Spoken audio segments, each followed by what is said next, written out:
In this lesson we are going to learn about p-n junction. Okay, so before we do that, let's first understand what are the mechanisms of flow of current in your semiconductor. Okay, so one mechanism through which current flows is the drift mechanism. Okay, we've already seen how in the presence of an external electric field, my electrons tend to move or drift in a certain direction, because of which there is a current. Okay, similarly your holes, they also move in this direction and you have a current due to holes as well. Okay, so your drift current density can be, if I just write it as dr, due to the electrons as well as the holes. Okay, so if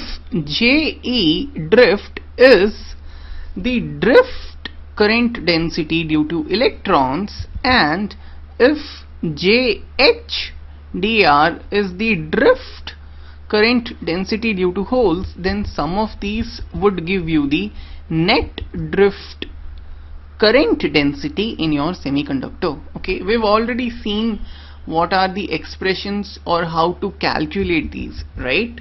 Your drift due to electrons or your current density due to drift of electrons would be given by JEdr is going to be equal to Ne into Vd, right?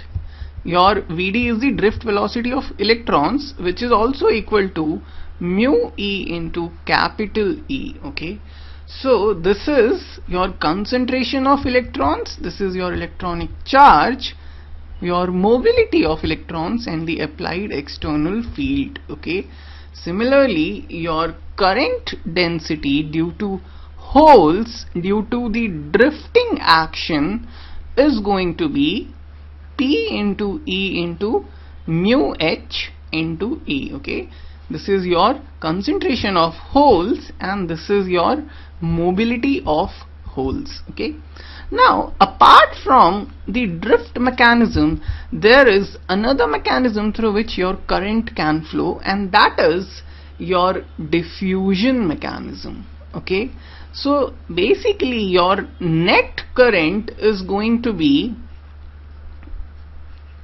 your current density due to drifting motion plus your current density due to diffusion motion. Okay, so your net current density is sum of these two. Let's understand what do we mean by diffusion. Okay, so whenever, if in a semiconductor you have concentration of electrons more in a certain region as compared to some other region, then what's going to happen is your electrons are going to move from region of higher concentration to lower concentration. Okay, since electron is basically a charge carrier, okay, it carries a negative charge and it is moving like this, obviously it constitutes a current which is in this direction. Okay, so this process of movement of electrons, or for that matter holes, from a region of higher concentration to a region of lower concentration is known as diffusion, and the corresponding current that is generated is your diffusion current. Okay, so this diffusion current is basically dependent on your concentration gradient. Okay, what is concentration gradient? Your concentration gradient is simply rate of change of concentration per unit length.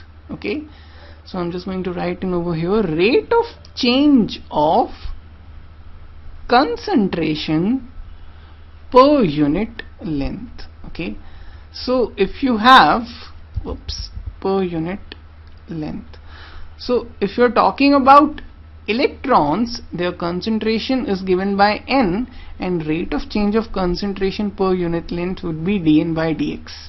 Okay, for a hole, your concentration gradient would be given by dP by dx. Okay, just understand what this means.